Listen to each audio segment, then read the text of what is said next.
My companion is in education. She's been in education for 25 years now, and her education has been dealing basically in pre-kindergarten, which is preschool, okay? And she's impacted the lives of thousands of kids there. And my career, 25 years, has been in higher education. So we kind of got them coming and going kind of a thing going on. And have been involved in these areas long enough to see some trends, some interesting things happen. And every semester, we go through and compare notes and talk and see what's going on. As far as some paradigm shifts or some changes happening within our students, within the young people, pre-K or secondary or higher education might be concerned. And so we got talking about that today once again. And obviously we're living in a much different time than any of us have ever experienced. If I were maybe a child of the 60s, I would be able to reminisce on that, but I was pretty young in the 60s as it goes.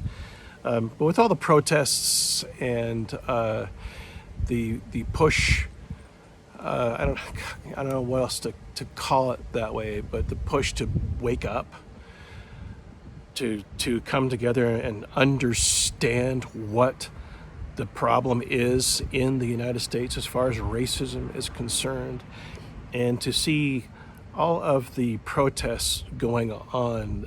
This comes on the day, today's Sunday, so last night, a protest in Portland, of course, where hundreds of Trump protesters descended on the city of Portland, Oregon, and of course, again, shots were fired.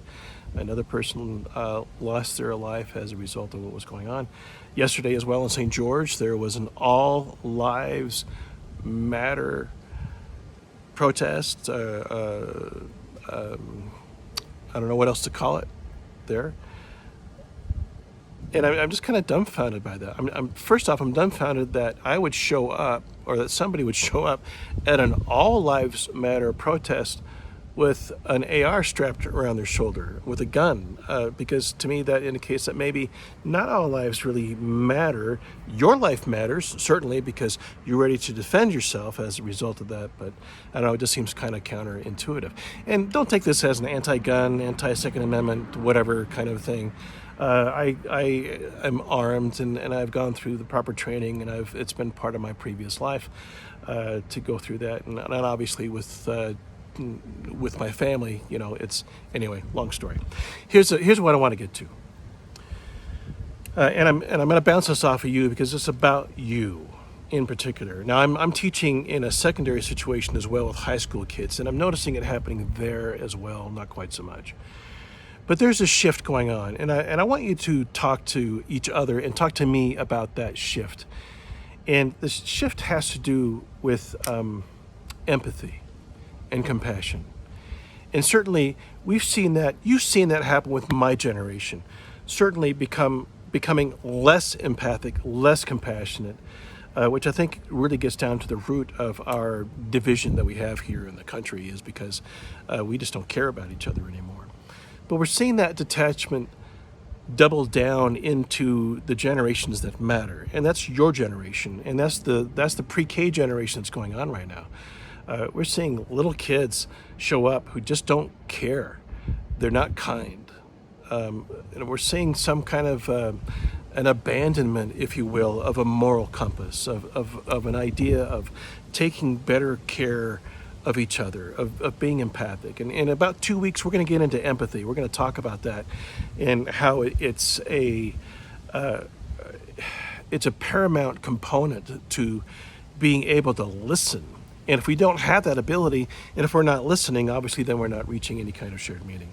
So here's what I want you to, I guess, talk about or address. And you can defend it too. I mean, you can go through and say, no, I think this is the most moral generation that's ever come along in a long time. I'd be interested to hear what you have to say about that. I feel that there is a retreat, and justifiably, I think people are getting back into their shells and are becoming less vulnerable, because to be vulnerable is to put yourself out there and allow yourself to be hurt. And coming from an empath, I understand that. I get that. Is that the case? Is that what you're doing? Are you going to a safer place? Are you? You tell me. What do you think? At the expense of everything that's happening right now, how politically divided that we are, and how that's really inundating us through all the influences and channels of social media, are we becoming less humane? Maybe that's the question. Or are you seizing this opportunity to somehow become a better person? So that's what we're talking about.